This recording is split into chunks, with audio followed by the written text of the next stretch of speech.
Welcome to the Legacy Leaders Podcast. Are you doing the best for your client to help them create their legacy?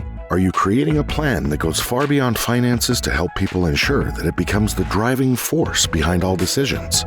On this podcast, hosts Katie Beth Hand and Stan Miller will help you with growing your practice and your clients' peace of mind. Together, they bring the best and brightest minds to share with you how to help your clients develop their best legacy. And now, here are your hosts, Katie Beth and Stan.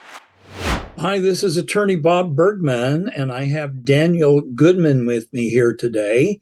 Daniel, can you please introduce yourself and let everybody know what your function is and the company you work for? Yeah, Bob, thanks very much for having me today. I really appreciate it. So hello, everybody. My name is Daniel Goodman, and I am the Director of Financial Planning and a Wealth Advisor at Sierra Pacific Financial Advisors. We're located in Pleasanton, California. We have satellite offices in both San Jose and Oakland. We are an SEC registered fee-only wealth management firm. So that's always something we want to make sure we let people know. And our average portfolio size, Bob, you didn't ask, but I'll let everybody know, is about 1.6 million. We have some number of decently sized clients, and we tend to service executives that have a substantial amounts of equity compensation through their employer, and generally folks who are planning to retire in about 8 to 10 years. So that's a little bit about me and the firm that I work for. So are you an advisor at the firm as well? Yes, sir, I am. Yes, I am a wealth advisor. I have a number of clients that I advise on a daily basis. We meet a couple, 3 times a year, such things as that. I manage their portfolios for them as well. Yeah. Now, the $64,000 question. Why did you decide to become a financial advisor? Great question. I don't know. I think it's an interesting story. When I first received my MBA from Santa Clara University, I started my career in corporate finance. So I was in financial planning and analysis. I worked for Clorox, was something everybody knows. I was in the GO and on Broadway in Oakland. I did that for a number of years, and then I decided I wanted to take a little bit of a break from the corporate world, do something on my own. Since I was making my own beer, I decided that it would be a neat idea to open up my own homebrew and winemaking shop in Livermore. I opened it up in 2004. We called it The Good Brewer. I did that for about 8 years and then ended up having to close my shop. So then I'm pretty good at this data analysis stuff. I really enjoyed meeting people and hearing their stories. And as a practicing Catholic, I really like to help people. So it was like, how do I take all of that, roll it together, and make something out of it? So personal financial planning was like the ticket for that. It lets me do all those things that I enjoy and that I have a skill set for. And I've been doing this now for a little over 12 years. How did you actually study to become a financial planner? Did you go through coursework and things like that, or did you go to work for a company? Combination of that. Obviously, working in corporate finance for a number of years, I had a very good background just in data analysis and finance in general. But where I started my career is at Northwestern Mutual, which some of your viewers and clients may know. And I started as an insurance guy. So I was the guy to call you up, say, hey, you want to buy some life insurance? Always led to some nice conversations. But working at Northwestern, they have a great sales school, for lack of a better term. And that's where you really get educated in the nuts and bolts of personal financial planning. But then I became a chartered life underwriter, or a CLU. So there was more formal training to do that. And then I later pursued, and I do have I'm a chartered financial planner, or a CFP. And I don't want to bore everybody with what it takes to become a CFP, but just let everybody know it is an intensive course of classes, several classes that you take over a couple, 3 years for most.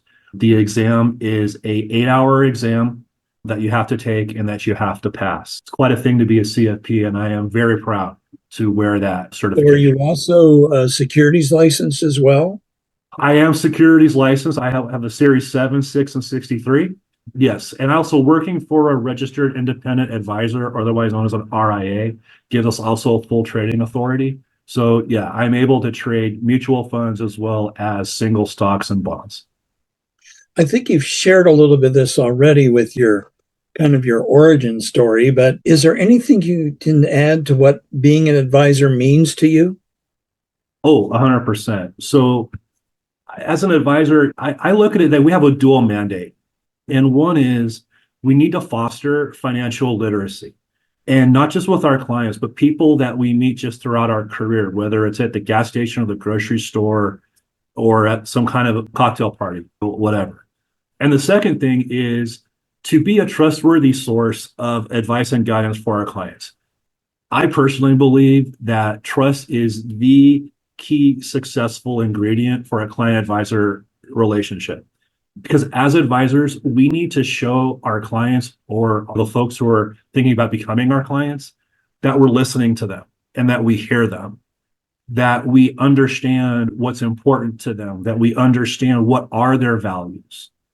And so and how do we show that? We show that in how we put financial plans together. If somebody says something about wanting a fishing boat, let's see if we can't work a fishing boat into the plan. It shows that we're listening and that we're hearing. If they say something to the effect of, I have some aging parents that I'm really concerned about, in the plan, let's put something in there that perhaps we're going to care for some aging parents, because that shows that there's a value that the client holds that we are recognizing as important to them and that we're including in the work that we're doing.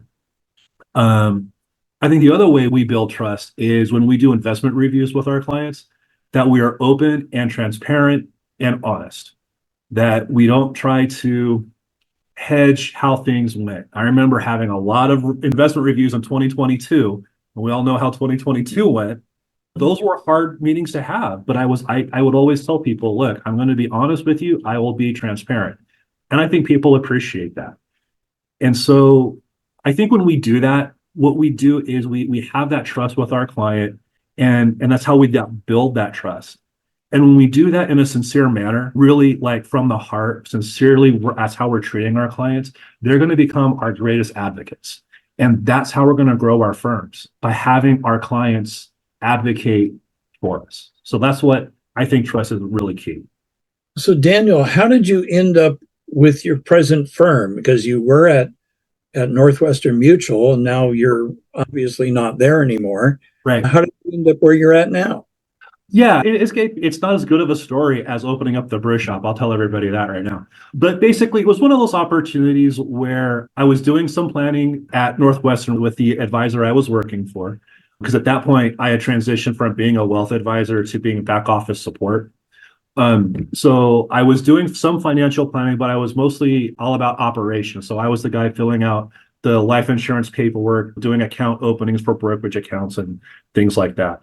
The opportunity at Sierra Pacific, working with Janet Wan, our principal, was to be the director of planning. So I was able to focus on what I really love doing, which is putting financial plans together.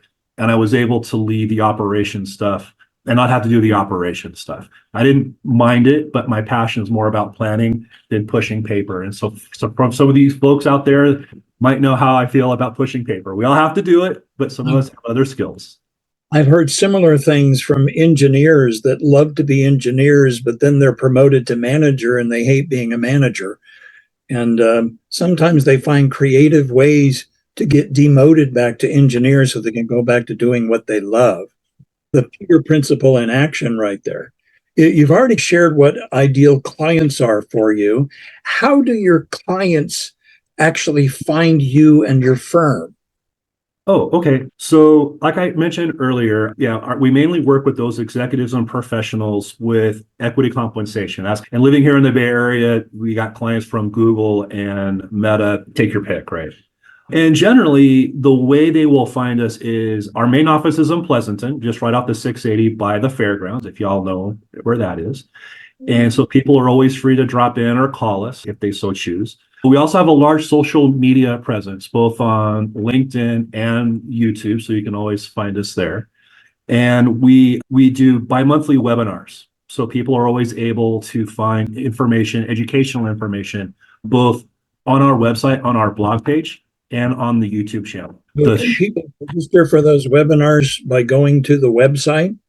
Yes, sir. So yeah, you can get them on our website, which is www.sierrapfa.com. So there's a shameless plug for everybody right there. Well, that's why I'm asking this. I want people watching this to get to know you and your firm and how to find you. If they like what they hear, they need to know how to find you. SierraPFA.com. Yeah, so our website again, www.sierrapfa, Paul Frank Adam.com. Yeah, sierrapfa.com. Like Sierra, like the mountains. Yes, Yeah. Sierra like the mountain. Okay. Also, you can on the website you can book a meeting with us. So that's an easy way for people to get to meet with us. Also, we are a NAPFA member, which is the National Association of Personal Financial Advisors. So if you're on the NAPFA website, there's a link to us as well. And also, as I mentioned earlier, Janet and I are both CFPs. So you can also find us on the CFP website, cfp.net, and you can link back to us from there as well. So several roads lead to your office. I would say we have a couple, 1, 2, or 3. Yes, sir. So you've mentioned you work a lot with executives that have equity packages. Besides that, are there other common issues that your firm deals with for your clients? Yeah, so I would say we have two main questions when people will come to see us. The first one is, can they retire and when can they retire? And then the second one, like I've alluded to a couple of times, is how to manage that corporate equity compensation structure. So the folks who come to see us about retirement, they generally have one of two things they're trying to solve. Either can they retire early? And then in retirement, how are they going to manage their healthcare costs, especially long-term care? So our focus on the planning team is to really objectively assess their financial situation. And then what we want to do is we want to balance their needs, their wants, their desires against the cost of retirement. And then once we do that and we put a plan together, then we need to be able to communicate that in a very clear, concise, understandable manner. So we don't want to use a lot of jargon. So it is accessible to the client and they understand it. And also provide them with a concrete action plan. Because we all live here in the Bay Area, and I think maybe I'm speaking for myself too much, but we like action plans. I like to be able to tick things off my to-do list. So we want to make sure we're providing that for folks. And then for folks who have the annual compensation, the equity compensation side, we want to help them understand how incentive stock options and restricted stock units work. And we really try to help them manage the tax burden on that as best as we can while trying to maximize their income. So we try to explain things like how AMT rules work. How can we pay that? Or how can we do something to minimize the AMT bite? So we provide them with option execution strategies as well as sales strategies. And then lately we've been working with helping folks implement what's called a 10b5-1 trading plan. Simply put, Bob, that's just something that allows somebody to trade stock during a closed window. And if folks want to get more information what a 10b5-1 is, I just told you how to get a hold of us, so you can give me a call. So it sounds like for people it would be advantageous to, they're probably aware of that. If you're not eligible for it, you probably aren't aware of that. I found that's a lot of things in what I do as well. What are some common misconceptions that people have about financial planning? Yeah, I think probably the biggest misconception people have about financial planning and wealth advisory, I think it is twofold. One, that we don't always look at the tax implications of the things we're trying to do. Like I think people think we're just up about how we want to trade the portfolio. Here, we very much are aware of tax implications. So we very much want to make sure that we're keeping an eye on how we're managing tax with our clients. So how can we maximize that post-tax return? It's what we call tax alpha, which is really just the extra return you get by being tax efficient and tax smart. I think the other common misperception or misconception people have about wealth advisors is that we know everything there is to know about the stock market, and we should always be able to beat the stock market. I wish I could do that. Unfortunately, while we have a lot of knowledge and we have a lot of education, continuing education credits every year, Bob, I'm sure you have to do the same thing as state attorney. You keep up on what's going on, but that's still, we're not going to be able to consistently beat the S&P. Can we beat it from time to time? Sure. And sometimes we're going to make some very good educated guesses about what's going on in the market. But one of the things that we do specifically here at Sierra Pacific is when we're constructing a portfolio, we usually have a very specific goal that we're trying to do. And generally, it's maximizing a return while trying to minimize potential losses. Now, those two things have a natural tension, like the positive end and the negative end of a battery. They repel each other. So earning a large return is the reward for taking a large risk. As the British SAS say, who dares wins.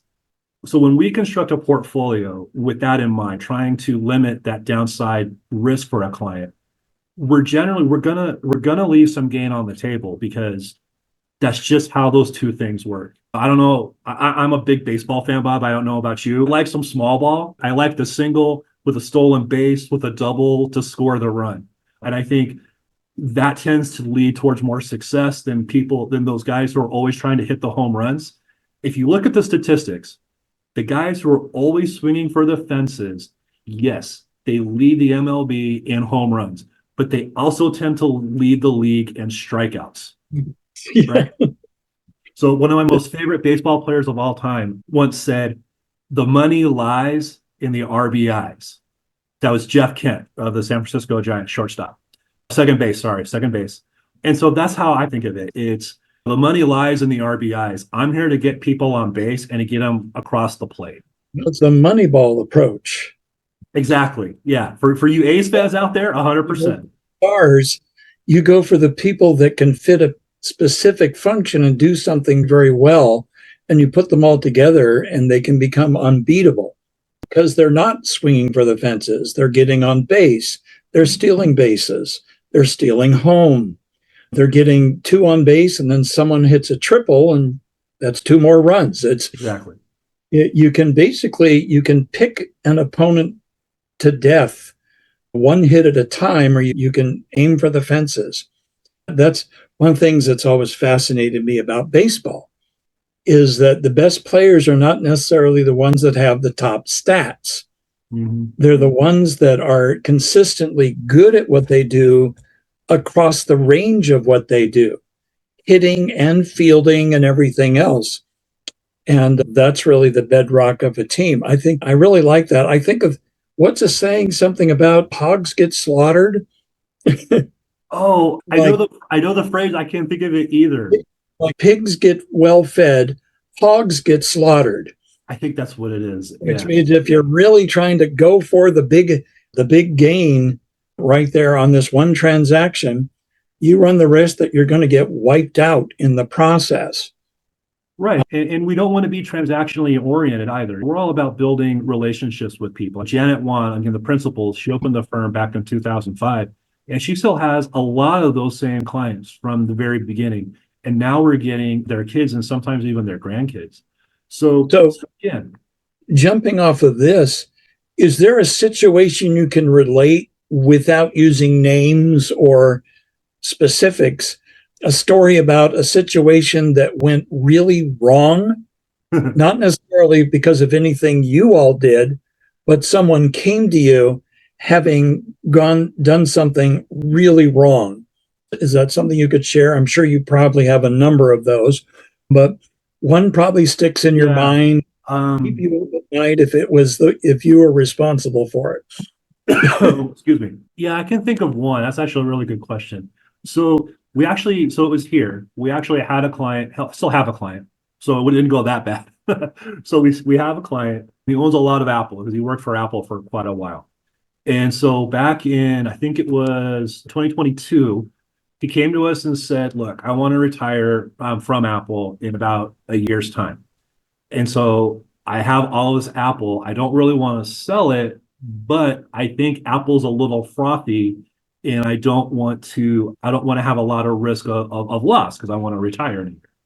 So how do I do that? How can you help me do that? And so we came up with a strategy, which is called an option collar strategy. And without getting into all of the gory detail, basically what you do is you buy a put option, which is your floor. That's your insurance. So if Apple is at 110, you're going to buy a put, say at 90. So if Apple drops to 90, you get to sell it to somebody at 90 and you limit your loss.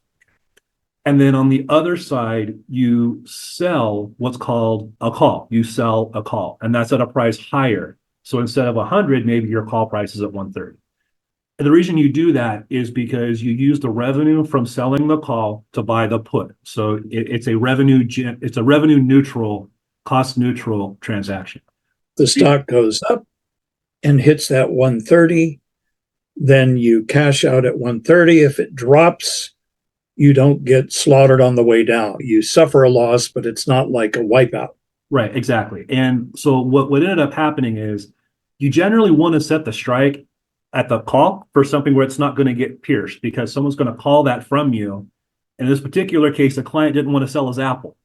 In 2023, Apple had a pretty good run. So we had some risk of that stock actually being called away. And we had to close out that call position, which means now I have to buy it back. And then I have to sell another one at a higher level. So we were chasing our tail for a while, to be honest with you. And then as it was at the end of 2023, Apple had a dip in price, which finally allowed me to exit the call altogether. We closed the collar and I was able to sleep at night again. It turned out okay, but it was definitely one of those times where I learned a lot about how to better manage collar options. I'd done it before, but this one was more of a challenge than what I had previously encountered. Yeah. But what do you consider to be your biggest challenge as a financial advisor? Okay, so we'll give everybody a little peek in what it means to be Daniel Goodman. My biggest challenge, my biggest anxiety, honestly, is to just know that I'm really doing the best for my clients. I'm making good recommendations, solid recommendations. Like I said earlier, I take helping people very seriously, as I love to serve. That's why I'm one of the biggest reasons I'm in this industry. And people work hard for their money here. And I read a lot. I pay attention to what's going on in the markets, what's going on in Washington, all of this stuff, because it impacts our financial life, whether we really know it or not. And my job is to know that. So I take my role as fiduciary as a CFP very seriously. And like I said, people work hard for their money. They have long commutes. And let's be honest, saving money in the Bay Area is a difficult challenge, sometimes at best. I want to make sure I'm not losing my clients' hard-earned wealth.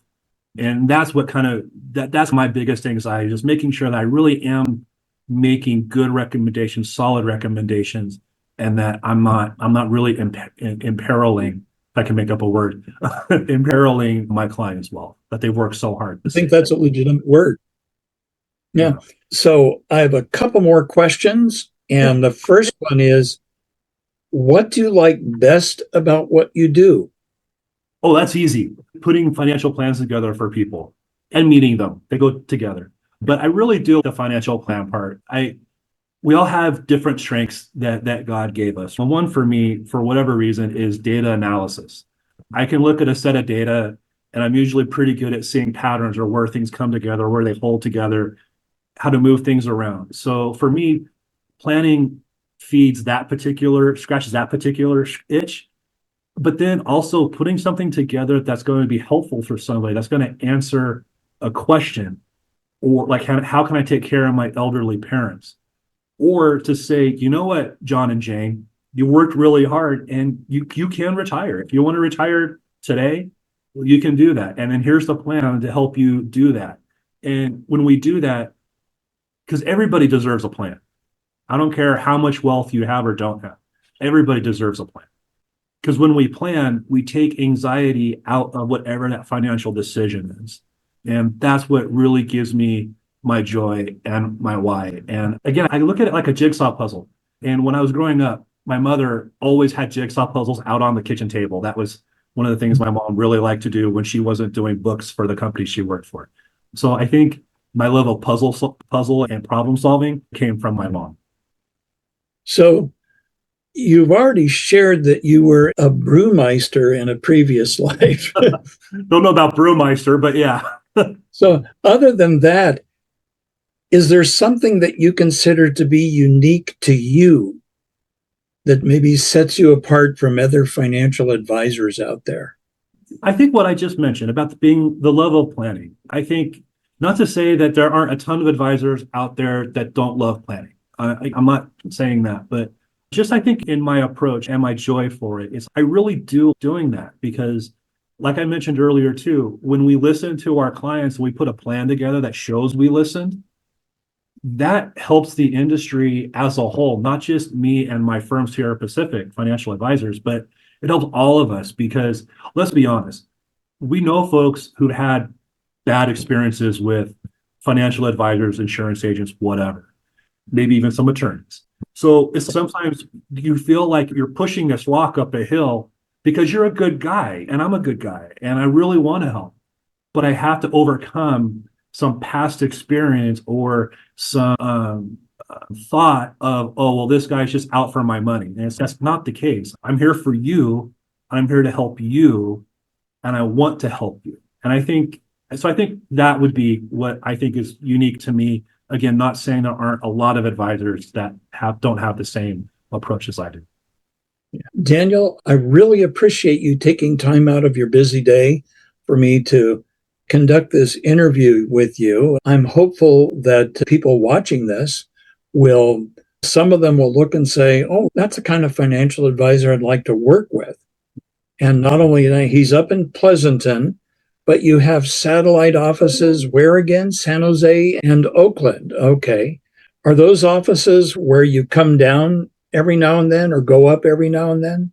So for folks, go over to Oakland. Yeah, up and over through the woods and to grandmother's house we go. Yeah, so basically if it's more convenient for us to meet them in San Jose or Oakland, yeah, we would come down from the Pleasanton office to meet them there. And then we also do a lot of Zoom meetings too. Obviously, we're out of the pandemic age these days, but we still do a lot of Zoom meetings for folks just because there is a convenience factor to it. Okay, Daniel, we're about to wrap this up. Can you give the phone number for the firm and the web address one more time? Okay, so the phone number is 925-223-8868. My personal extension is 1003. Our website is www.sierrapfa.com. That is Sierra Paul Frank Apple.com. And my email address, I'll even give you all that. Yeah. Is dgoodman@sierrapfa.com. Okay, great, Daniel. I've had a great time. I hope you've had a good time too. I have, Bob. Thank you so much for having this meeting with me. You've been listening to the Legacy Leaders Podcast with Katie Beth Hand and Stan Miller. For more information on them and the show, please visit pinnaclelegacylaw.com. If you like what you've learned today, do share the program with your friends and subscribe wherever podcasts are found.